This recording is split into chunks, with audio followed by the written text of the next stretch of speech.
예, 디모데는 아니지요. 예, 얽혀있진 않습니다. 예, 등장은 하는데 얽혀있진 않습니다. 바울, 오네시모, 또 빌레몬, 그렇죠. 이 세 명이 이렇게 관계가 조금 얽혀져 있습니다. 이 사람들을 보면 어떻게 과연 이 얽혀져 있는 관계를 풀어낼 수 있는가라는 것을 오늘 우리가 말씀을 통해서 한번 보았으면 좋겠습니다.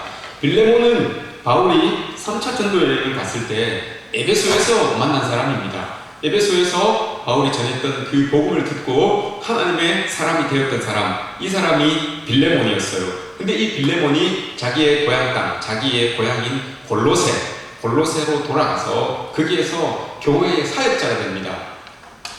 바울에게 복음을 듣고 믿고 자기의 고향으로 돌아가서 그 교회의 사역자가 됩니다. 그런데 사역자로서 사역을 감당하는 것도 있었지만 그곳에서 좀 빌레몬이 사회적인 위치가 좀 있었던 것 같아요.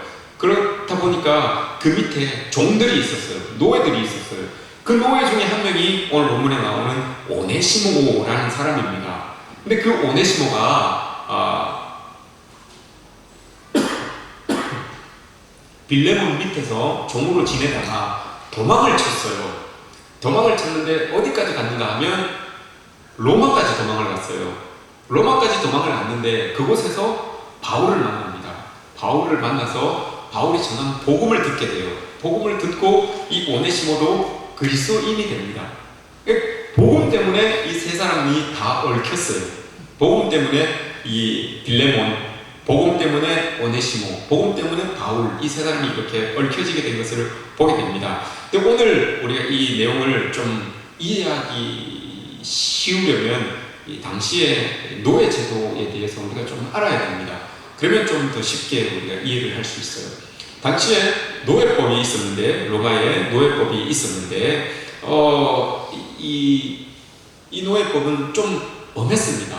그래서 한 사람의 노예로 이렇게 살아가면 그 사람은 우리가 다 알고 있는 것처럼 사람으로서의 인격보다는 한 사람의 소유물 정도로 이렇게 여겨지고 있었던 그런 때였습니다. 그런데 당시에는 특별히 그 노예 중에서도 좀 주인에게 신임을 얻는 노예는 이 주인의 재정을 관리할 수 있는 특권이 있었어요. 그래서 주인이 좀 신임을 하면 자기의 재정을 그 노예에게 다 맡긴 거예요. 다 맡기니까 그 재정을 맡은 노예는 노예들 중에서도 좀 권력이 있는 노예였어요. 그러니까 주인의 재정도 맡고 재정을 맡으면서 동시에 조금의 유익을, 종이지만 자기가 주인에게 속해 있는 자였지만 자기 스스로도 조금의 자기의 재산을 모을 수가 있었던 위치에 있었던 사람이 노예 중에 그래도 주인에게 인정받았던 노예였습니다. 근데 오네시모는 그 역할을 감당했었던 거예요. 오네시모는 빌레몬에게 어느 정도 신임을 얻고 있어서 그의 재산을 대신 맡았던 사람이고, 노예들 중에서도 어느 정도의 위치에 있어서 자기 재산을 조금은 축적할 수 있었던 그런 특권을 가지고 있었던 노예였어요. 그런데 뭐가 마음에 안 들은 건지, 뭐가 심사가 상했는지 빌레몬이 맡겨보았던 그 재산을 가지고 튀었어요. 그 재산을 가지고 토꼈어요. 로마로 멀리 토꼈어요. 그게 여러분 지금 여기 지금 이 편지를 받는 이 골로새에서 로마까지가 거리가 얼마나 됩니까, 여러분? 2,400km예요. 무려 2,400km를 도망쳤어요. 그곳에서 바울을 만나려고 어떻게 생각을 했겠습니까? 이게 오네시모의 지금 모습이었고요. 근데 바울은 그렇게 도망갔던 오네시모를 만났습니다. 오네시모를 만나서 복음을 전해주고 그가 복음 가운데서 이제 그리스도를 믿는 자기의 제자가 된 거죠.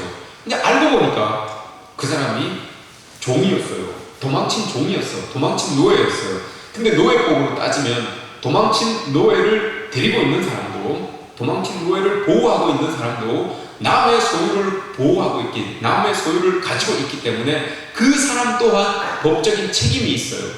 그 법적인 책임을 물어야 되는 상황, 배상해야 될 상황에 놓여 있는 사람이 바로 바울이었습니다. 그러니까 바울의 바울의 그런 입장에서는 이게 지금 이러지도 못하고 저러지도 못하는 상태에 있었던 것이고, 오네시모도 조마조마했던 거예요. 오네시모도 알고 보니까 사도 바울이 자기 주인을 알고 있었던 그런 상황이에요. 근데 그 주인도 이 상황을 알게 되면 바울이 좀 원망스러워질 수도 있는 그런 이 관계가 이 세 명에게서 이렇게 얽혀져 있었던 겁니다. 근데 노예들에게 내리는 벌이 여러분 되게 잔인했어요. 그래서 노예들이 잡혀서 다시 돌아가는 것보다 차라리 죽음을 택하는 그런 노예들이 참 많았습니다. 그 노예들이 당하는 벌이 굉장히 잔인했는데, 로마의 황제, 초대 황제 아우구스투스는 자신이 길들였던, 우리나라로 치면 참새죠, 참새. 자기가 기르고 있었던 메추라기를 그 노예가 실수로 죽였어요. 그랬더니 그 노예를 십자가에서 죽입니다. 십자가에 못 박아서 죽입니다. 또 어떤 노예는 자기에게 파리가 이렇게 붙었는데 그거 제대로 못 쫓았다고 이 연못에다가 그 칠성장어를 기르고 있었는데 그 귀에 끈을 이렇게 매가지고 장어가 뜯어먹게끔 그렇게 이 처형을 했다는 거예요. 자기가 아끼고 있었던 그 컵을 떨어뜨려서 깨뜨린 그 노예에게 바늘로 이렇게 고통을 줘서 죽였던 그런 일도 있었다고 합니다.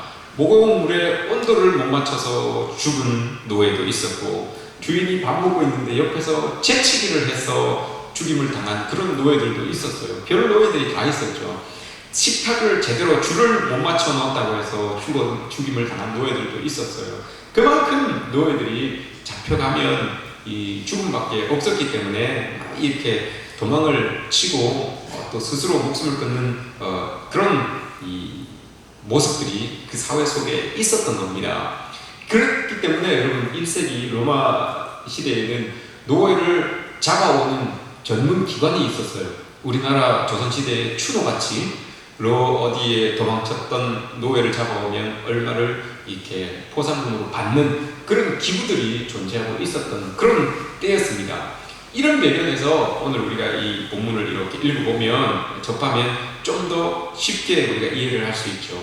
그러면 바울과 빌레몬과 오네시모가 당시에 세 명 모두가 다 어떤 숙제를 하나씩 다 안고 있다라는 것을 우리가 볼 수 있습니다. 바울은 로마 시민이었기 때문에 여러분 그 노예 제도에 대해서 너무 잘 알고 있었어요. 노예 제도는 이렇기 때문에 내가 이 노예인 오네시모를 내가 안고 있으면, 내가 품고 있으면 분명히 이 나에게 법적인 제재가 들어올 수도 있고, 또 나를 만약에 빌레몬이라는 사람이 나에게 배상을 요구하면 내가 이걸 또 배상해 주어야 되는 그런 책임도 있구나 라는 것을 알고 있었어요. 잘 알고 있습니다. 그럼에도 불구하고 바울은 빌레몬에게 부탁을 하는 겁니다. 오늘 우리가 읽은 말씀에서 네가 마땅히 오네시모를 벌할 수 있지만 용서해 주었으면 좋겠다라고 이렇게 빌레몬에게 부탁을 합니다. 사회적인 분위기는 그게 안 돼요.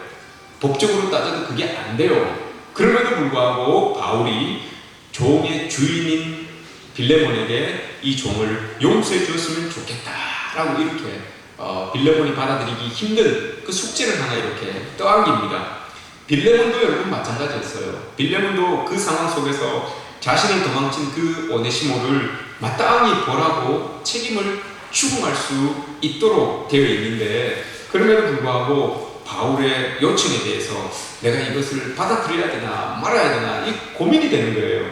왜냐하면 바울에게 있어서 이 빌레몬은 복음의 빚진 자였기 때문에 나에게 복음을 전도해 준 그 서승과도 같은 사람이 나에게 이렇게 부탁을 하는데 이걸 내가 받아주자니 함께 살아가고 있는 사람들이 왜 도망친 노예를 잡았음에도 불구하고 그렇게 그냥 넘어가느냐라고 따지기라도 하면, 질타라도 한다면, 누가 막 묻기라도 한다면 여기에 대해서 내가 뭐라고 대답해야 되느냐라고 하는 그 문제가 또 이 빌레몬에게 있었던 거죠. 근데 그것을 이 빌레몬도 숙제로 안고 있습니다.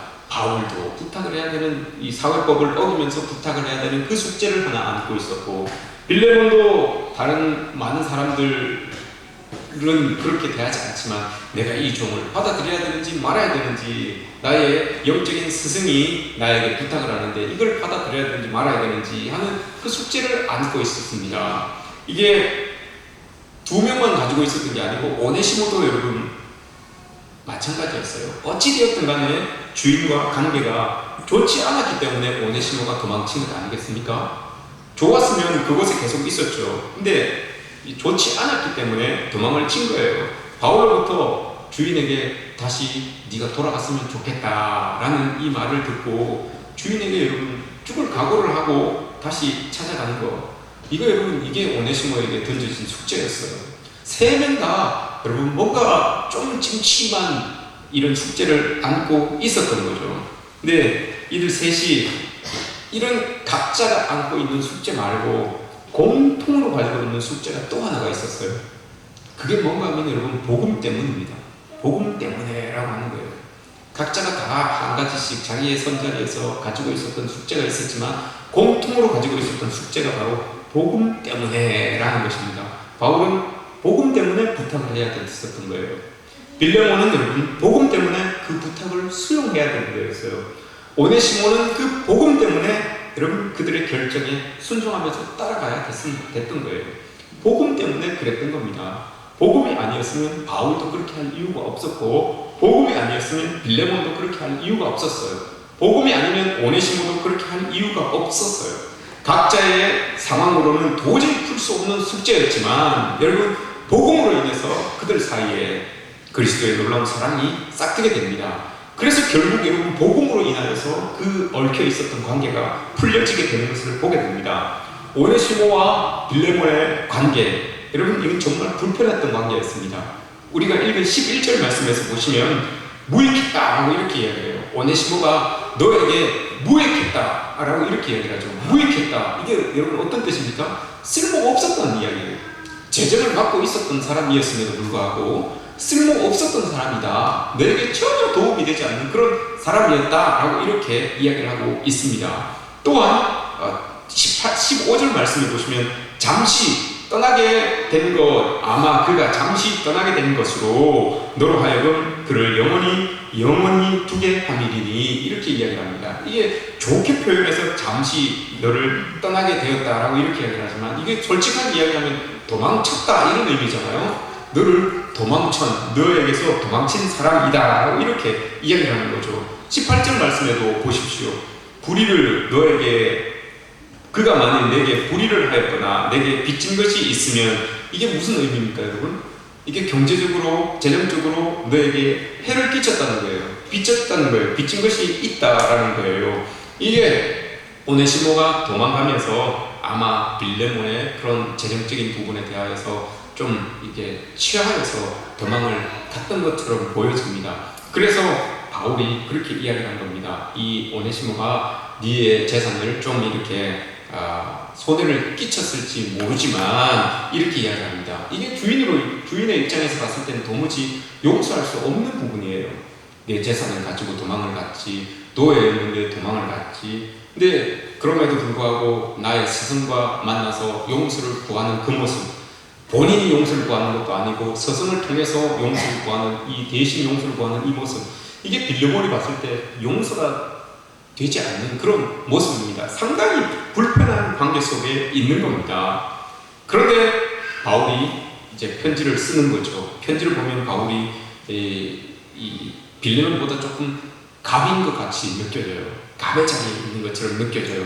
1절 말씀을 보면 그렇게 이야기하잖아요. 우리가 사랑을 받은 자요 동역자인 빌레몬에게 이제 편지를 썼는데 어떻게 쓰는가 하면, 이 순회 전도를 하면서 사도 바울이 전했던 복음이 있기 때문에 그 복음을 빌레몬이 받았기 때문에 빌레몬은 바울에게 늘 복음의 빚진 자의 심정을 가지고 있었던 사람입니다. 그래서 19절 우리가 읽진 않았습니다. 19절 말씀을 보시면 이렇게 얘기하죠.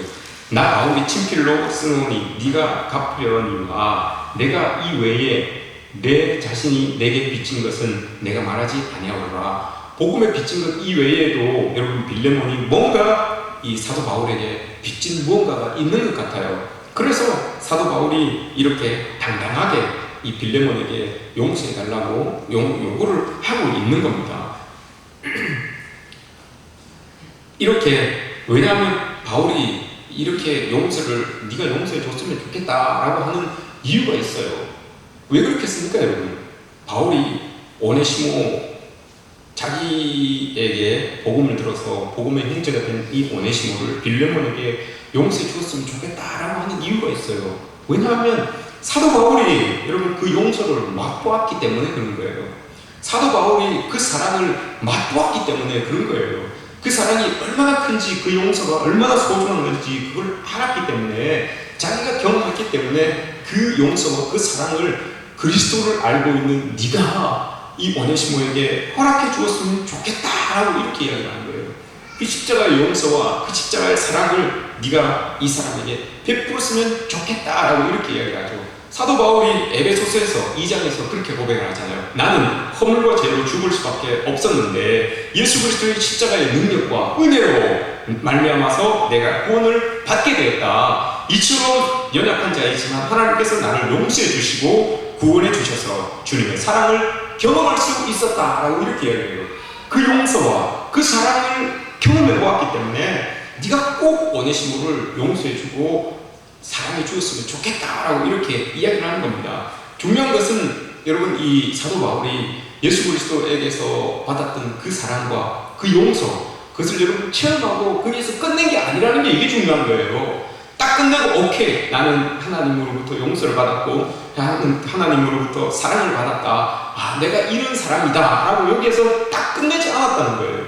그걸 알고 그걸 용서를 받은 사람으로서, 사랑을 경험한 사람으로서 그걸 살아내려고, 그게 하나님과의 관계잖아요. 그 하나님과의 관계 속에 있었던 자기를 세상 속에다가 이렇게 심어보려고, 세상 속에 자기의 모습을 그렇게 한번 살아내보려고 힘을 썼던 사람이 사도 바울이라는 거예요. 이게 중요한 거예요. 용서받았고 사랑받았던 그 모습으로 끝난 게 아니고 그걸 가지고 살아보려고 힘쓰고 애썼다는 거, 이게 중요한 겁니다. 그래서 오네시모에게도 네가 그렇게 해줬으면 좋겠다라고 이렇게 이야기하는 이유가 바로 그겁니다. 빌립보서 3장에서 사도 바울이 이렇게 이야기하잖아요. 너희는 나를 본받으라라고 이렇게 이야기해요. 바울이 여러분 교만해서 자기를 본받으라라고 이렇게 이야기를 했겠습니까? 예수 그리스도를 본받으라라고 하는 것도 아니고 나를 본받으라라고 이렇게 이야기해요. 그 여러분 본받으라라고 하는 그 의미가 여러분 어떤 의미입니까? 내가 한번 살아볼 테니까 너도 내가 사는 거 그거 보고 그렇게 한번 따라 살아보아라, 이런 의미예요. 완벽해서 완전해서 여러분 내가 이렇게 살아볼 테니까 이런 의미가 아니에요. 그 의미 안에는, 나를 본받으라라고 하는 그 의미 안에는 나도 부족하고 연약하지만 나도 이렇게 살아가다 보면 실수할 때도 있고 넘어질 때도 있는데, 그거 보면서 내가 살아가는 그 모습 보면서 네가 저거는 요렇게 했으면 좋겠다, 저건 요렇게 했으면 좋겠다 느끼는 게 있을 거다. 그러면 그 느끼는 대로 너도 한번 살아보아라, 이런 의미예요. 자기가 완벽하기 때문에 내가 이렇게 완벽하게 사니까 너도 완벽한 나를 따라서 완벽하게 살아라, 이게 아니에요. 내가 아주 하나님 보시기에도 세상 사람들 보기에도 아주 틀림없이 사니까 너도 틀림없이 살아야 된다, 이게 아니에요. 내가 살다 보면 나도 넘어질 때도 있고 쓰러질 때도 있고 틀릴 때도 있다. 근데 그거 보면서 네가 틀린 것은 이렇게 하고 아닌 것은 이렇게 하고 해서 네가 그렇게 살면 된다, 이걸 사도 바울은 나를 본받으라 라고 이렇게 이야기를 하는 거예요. 자기가 잘나서가 그런 게 아니고요. 왜냐하면 자기도 넘어지고 쓰러졌는데도 불구하고 하나님이 용서해 주시고 하나님이 사랑해 주셨기 때문에, 그렇게 하나님의 용서하심과 하나님의 사랑 때문에 살아가고 있는 사람이라는 것을 알기 때문에 오네시모를 용서해 줬으면 좋겠다, 빌레몬 네가 수용해 줬으면 좋겠다 라고 이렇게 이야기를 하는 거예요. 이게 여러분 사도 바울이 이 빌레몬서를 통해서 우리에게 보여주는 모습입니다. 하나님의 사랑과 하나님의 용서를 경험한 사람이라면 그대로 한번 살아보십시오. 그대로 살아갈 때 정말 그것을 보고 따라서 살아가는 사람들이 생길 것입니다 라는 것을 우리에게 보여주는 거죠. 여러분, 오늘 우리가 읽은 빌레몬서의 주제가 용서와 사랑입니다. 용서와 사랑. 근데 용서와 사랑이 여러분 우리가 살아가는데 이게 쉽습니까? 용서하는 게 쉽습니까? 사랑하는 게 여러분 쉽습니까? 좋아하는 사람 사랑하는 건 좀 할 수 있어요. 좋아하는 사람이 여러분 좀 실수하면 그 용서하는 건 그건 쉬워요. 근데 여러분 지금 오네시모가 빌레몬에게 있어서 어떤 사람입니까? 오네시모가 여러분 빌레몬에게 해를 끼쳤던 사람이에요. 무익했던 사람이에요. 자기에게 전혀 도움이 되지 않았던 그런 사람이었어요. 근데 그런 사람이 해까지 끼치면서 도망갔는데 그 사람을 사도 바울이 사랑하라고 부릅니다. 용서하라고 부릅니다. 이게 여러분 쉽겠습니까? 어려워요. 그런데 여러분 빌레몬서의 주제는 용서와 사랑입니다. 용서하기 어려운 사람을 용서하고 사랑하기 어려운 사람을 사랑하라 라는 것, 이게 빌레몬서의 가르침입니다. 내가 그렇게 살아볼 테니까 나도 용서하기 어려운 사람 용서해 볼 테니까, 나도 사랑하기 어려운 사람 사랑해 볼 테니까 그거 보면서 너도 그렇게 한번 해봐라. 이게 지금 사도 바울이 가르치고 있는 모습입니다. 그게 내 힘으로는 안 돼요. 그렇기 때문에 복음 때문에, 복음으로 인하여서 그렇게 한번 해보자 라는 것을 사도 바울이 이야기하고 있는 거죠. 너도 믿고 있는 그 예수 그리스도, 그 하나님의 복음, 오네시모도 그 하나님의 복음을 믿고 있고 나도 그 하나님의 복음을 믿고 있으니까 우리가 우리의 힘으로는 안 될지 모르지만 우리가 믿고 우리가 의지하고 있는 그 복음으로는 될 줄 안다. 그러니까 우리가 한번 해보자 이거예요. 그러니까 네가 한번 해봐라. 나는 이렇게 한번 해보겠다 이거예요. 우리의 각자의 힘으로는 안 되지만 복음으로는 될 수 있다. 그래서 이렇게 권면하고 있는 겁니다. 그러면서 또 하나, 여러분, 안 되지만, 우리가 이렇게 사는 게 안 되지만 되게 만드는 하나의 방법이 오늘 우리가 읽은 본문에서 이렇게 답으로 주어집니다. 그게 포기입니다. 권리 포기. 권리를 포기하는 것. 이게 여러분 복음 앞에서 용서할 수 있고 사랑할 수 있는 그런 모습을 우리에게 주는 겁니다.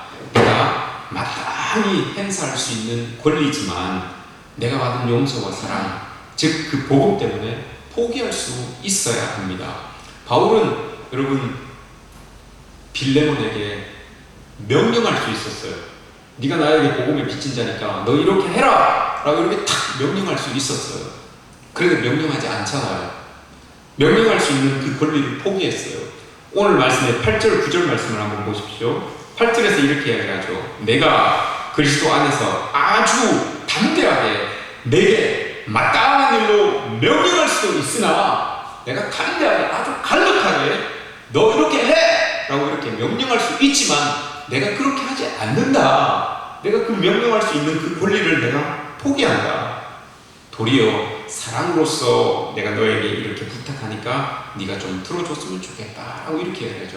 내 위치에서 충분히 너에게 명령을 할 수 있고 너는 너 위치에서 그 명령을 분명하게 받아들여야 되는 위치다. 그럼에도 불구하고 내가 이 일이 선하게 되지 않을까 하여서 너에게 명령하지 아니하고 너가 입은 그 하나님의 사랑, 내가 경험한 그 하나님의 사랑으로 너에게 부탁을 한다. 들어주었으면 좋겠다라고 이렇게 얘기하잖아요. 내가 명할 수 있는 그 권리는 포기하고 하나님의 복음의 사랑을 너에게 이야기한다. 이런 의미를 가지고 있는 거죠. 빌레몬도 여러분 마찬가지입니다. 빌레몬도 주인으로서 할 수 있는 권리가 있어요. 바울에게 여러분 그 법적인 책임을 물을 수가 있는 권리가 있지요.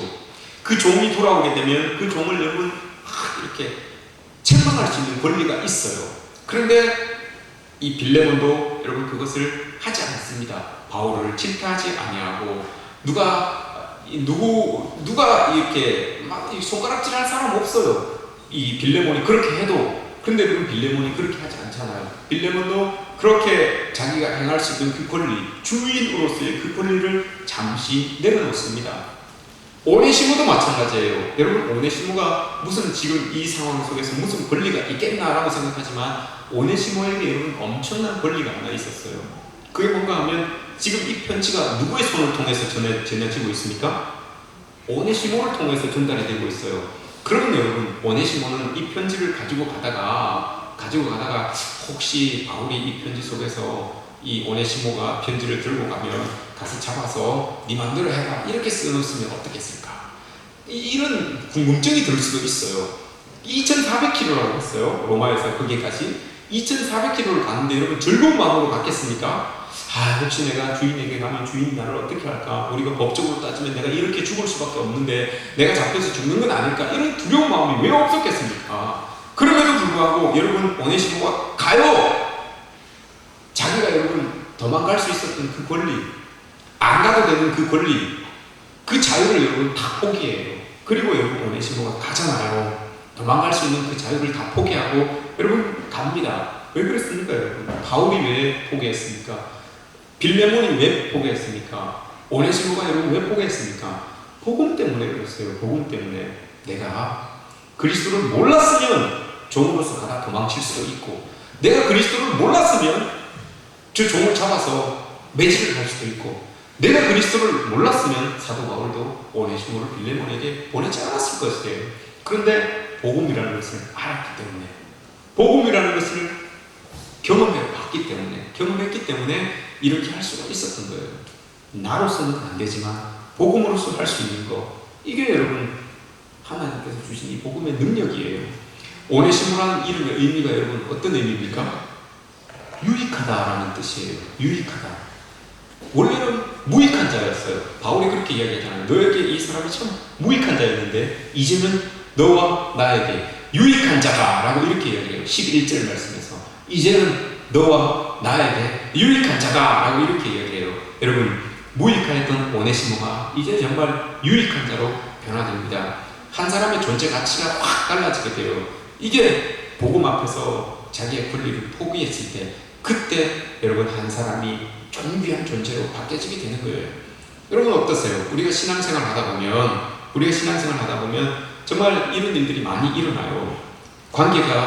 이런 관계들이 이렇게 형성이 되는데, 누구하고는 가까이의 그런 관계가 형성이 되고, 누구하고는 좀 먼 관계가 형성이 되고, 어떤 사람은 조금 이렇게 냉랭한 관계가 형성이 되고, 또 어떤 사람하고는 즐겁고 기쁜 관계가 이렇게 형성이 되는 것을 보게 됩니다. 여러분, 누구하고 가까이 해야 됩니까?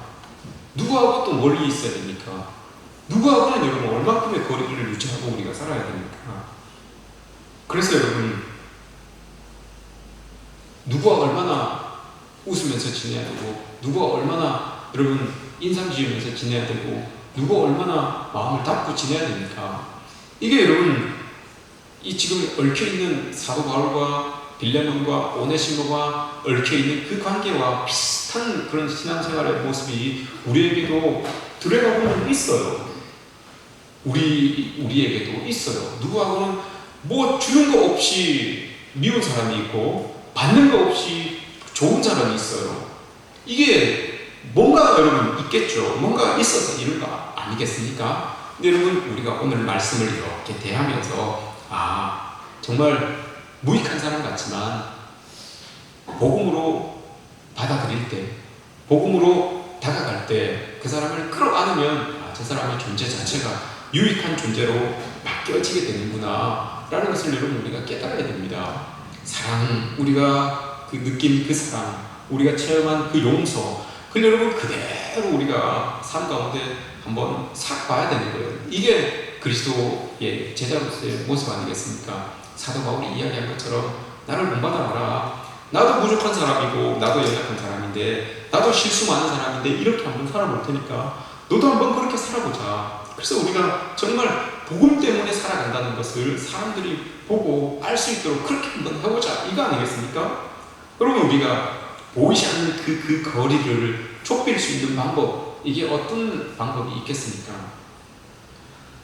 다가가야죠. 거리가 느껴지면 여러분 사랑할 수 없고 용서할 수 없지만 복음 때문에 다가가는 겁니다. 사랑할 수 없고 용서할 수 없지만 복음 때문에 끌어안는 겁니다. 내가 받았던 그 사랑 때문에, 내가 체험했던 그 용서 때문에 끌어안는 거고, 그렇게 다가가는 거예요. 그렇게 될 때 정말 여러분 이게 유익한 사람으로서 유익한 존재로 바뀌게 되는 겁니다. 용서와 사랑이 마음에 맥혀서 하는 사람은 없습니다. 특별히 나에게서 거리가 이렇게 떨어져 있는 사람을 용서하고 사랑한다는 거, 이게 참 어렵습니다. 그럼에도 불구하고 여러분 이게 행동으로 옮겨지기까지 마음속에 여러분 굉장한 갈등이 있어요. 내가 다가가는데 저 사람이 나를 밀어내면 어떡할까? 내가 이렇게 하고 있는데 저 사람이 나를 또 이렇게 하면 어떡할까? 이런 모습들이 여러분, 이 걱정들이 우리의 마음속에 있어요. 그럼에도 불구하고 복음 때문에 그렇게 하는 거예요. 복음 때문에. 다른 게 없어요, 여러분. 복음 때문에 그렇게 하는 겁니다. 이 빌레몬서의 이 주제를 이 성경책이 이렇게 기록하고 있어요. 제가 한번 읽어볼게요. 여러분들 성경책 앞에도 다 있을 거예요. 본서의 주제, 어떤 억울한 일을 당했든 주님의 참된 제자는 동료 신자들을 은혜와 용서로 포용해야 한다. 이게 본서의 주제예요, 여러분. 어떤 억울한 일을 당했든 주님의 참된 제자는 동료 신자들을 은혜와 용서로 포용해야 한다. 왜요? 왜 포용해야 됩니까, 여러분? 복음 때문에 그런 거예요. 복음 때문에. 하나님의 사랑과 하나님의 용서하심 때문에 여러분 포용해야 된다라고 이렇게 이야기를 합니다. 우리 교회가 포용 못하는 교회라는 말이 아닙니다, 여러분. 포용 못하는 교회니까 여러분 포용하십시오, 이 이야기가 아닙니다. 포용하고 있지만 더 꽉 껴안으라는 말이에요. 가까이 있지만 더 밀착하라는 그런 의미입니다. 조금의 틈이 벌어져도 여러분 그 틈으로는 무언가 지나가게 되어 있어요. 특별히 영적인 부분이 여러분 우리가 이렇게 벌어져 있으면 그곳에 분명히 어둠의 모습들이 지나가게 되어 있어요. 그게 못 지나가도록 여러분 우리가 딱 붙어 있으란 말입니다. 포용하라는 말입니다. 사도 바울이 빌레몬을 향하여서 오네시모를 품으라고 했던 것처럼, 오네시모가 그 말을 듣고 빌레몬을 찾아갔던 것처럼 여러분 놓아야 될 것은 놓고 품어야 될 것은 품는 그런 우리의 모습이 되어야 되겠죠. 여러분들이 머릿속에 이렇게 떠올려 한번 보십시오. 내가 품어야 되는 사람이 누굴까?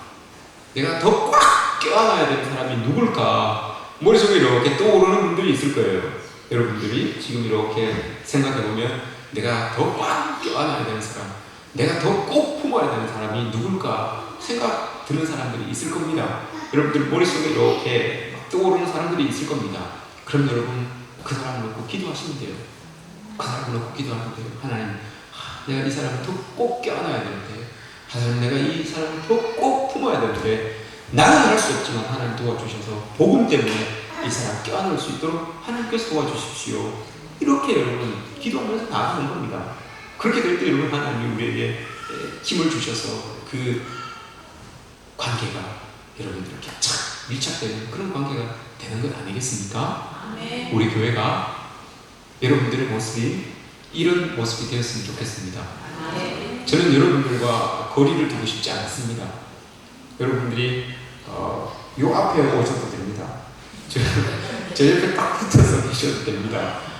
저는 그렇다고 여러분 우리가 지켜야 되는 그 예의를 무시하자 이 말은 아닙니다. 예의는 지키되 우리가 정말 이 하나님이 허물어 주신 그 담 이걸 쌓지 말자는 거예요. 정말 하나님께서 찢어주신 그 휘장 그것을 여러분 다시 치지 말자는 그런 의미예요.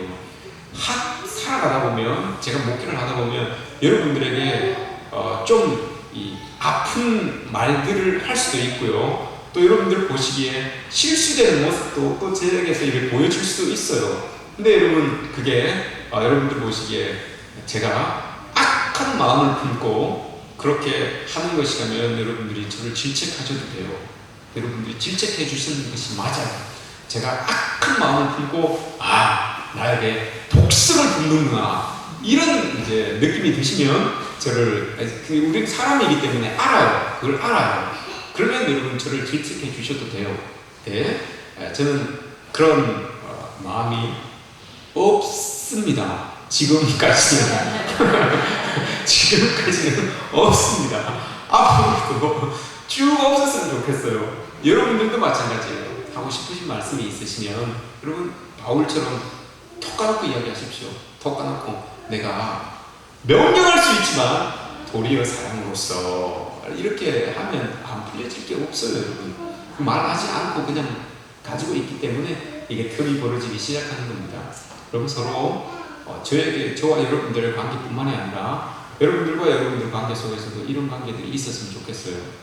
집사님, 제가 좀 서운한 게 있었는데 오늘 좀 이야기 좀 합시다. 장로님, 제가 솔직히 좀 이런 부분들을 좀 서운했습니다. 제가 좀 이야기를 좀 나누고 싶습니다.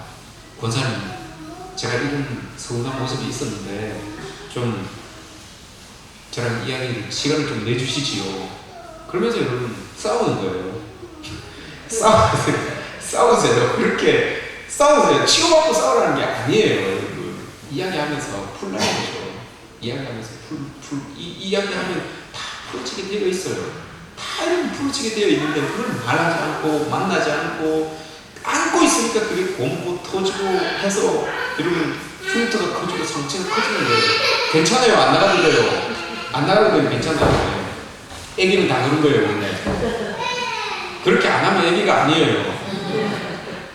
이런 거예요, 여러분. 서로 다 수용해주고 하면 이런 좋은 관계들이 유지가 될 수 있고 형성이 될 수 있는 것 아니겠습니까? 여러분 마음속에 어떤 앙금이 있으십니까? 어떤 이 상처가 있으십니까?